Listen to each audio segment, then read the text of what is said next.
asalaamaaleykum wa rahmatullah mesdames les ministres maa ngi leen di nuyu dama waroon jiital monsieur le président de l'Assemblée nationale.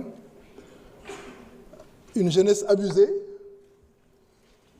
boo xam ne tey lay gën a bëgg Ousmane Sonko. Une jeunesse qu'on dit abusée boo xam ne tey la gën a bëgg Ousmane Sonko. tey la gën a fonk Ousmane Sonko suñ defoon élection suba waxuma la 54% mais on serait à 75%. Madame le ministre madame le ministre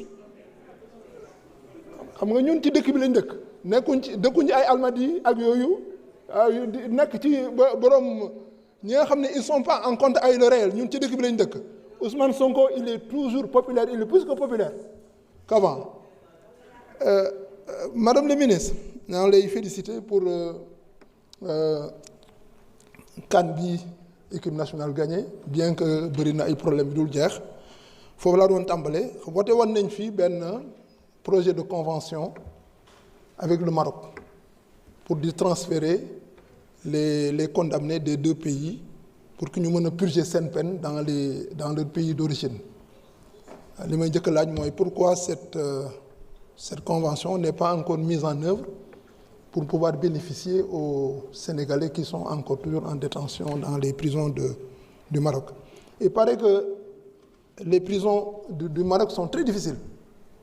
Déjà dañ leen di tere ngeen nekk en contact ak seen i mbokk soo dégloo sax seen avocat bi doon na wax loolu que mënuloon gis ses clients et donc suñu mënoon a mettre en œuvre cette convention comme ça Sénégal yi mën a ñëw purger seen peine ici et puis bénéficier de tous droit de grâce tout daal.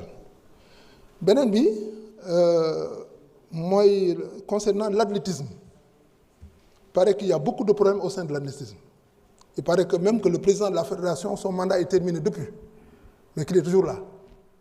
Et que li ñu doon am na benn organisation bu ñu doon def bërki démb mais que le président aurait tout fait pour décourager les étrangers ñu ñëw participer à cette manifestation loolu madame la ministre je pense que loolu lu jar a xool la. Leneen li ma ci teg mooy que bon Sénégal football bi dafa dominer tout le sport mais en réalité c'est l'arbre qui cache la forêt. Parce qu'au-delà du football et au-delà de la lutte, il y a beaucoup de problèmes dans les autres secteurs. Waaw mën nañ ci noter des infrastructures insuffisantes et mal entretenues. Il y a peu de stades aux normes, à part Dakar. Dans les régions, pratiquement tous les stades ne sont pas aux normes. Il y a beaucoup de terrains de quartier en sable ou dégradés. Des salles omnisports, piscines, pistes d'athlétisme trop rares et problèmes d'entretien. On peut également noter la qualité faible du financement, à commencer par votre département vous-même. Le budget qu'on vous a donné n'est pas suffisant pour vous permettre de vraiment couvrir toute votre mission. Les fédérations dépendent beaucoup de subventions étatiques et des structures africaines et mondiales. Le sponsoring privé est vraiment extrêmement rare. Conséquence, difficulté pour payer les primes, organiser les compétitions, envoyer les athlètes à l'étranger. Tout ça, c'est des problèmes que vit le sport au Sénégal. Il y a également un problème de gouvernance. On note des conflits récurrents dans certaines fédérations pour le contrôle des postes. Également, il y a un manque de transparence dans la gestion des fonds. Et également, il y a un problème de formation et d'encadrement concernant notamment il y a un manque d'entraîneurs qualifiés et diplômés dans plusieurs disciplines. Peu de centres de formation en dehors du foot avec Génération Foot et Jambar.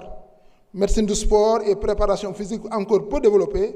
Fuite des talents, beaucoup de jeunes partent très tôt vers l'Europe. Mon temps est terminé. Il y a une liste de doléances. Merci.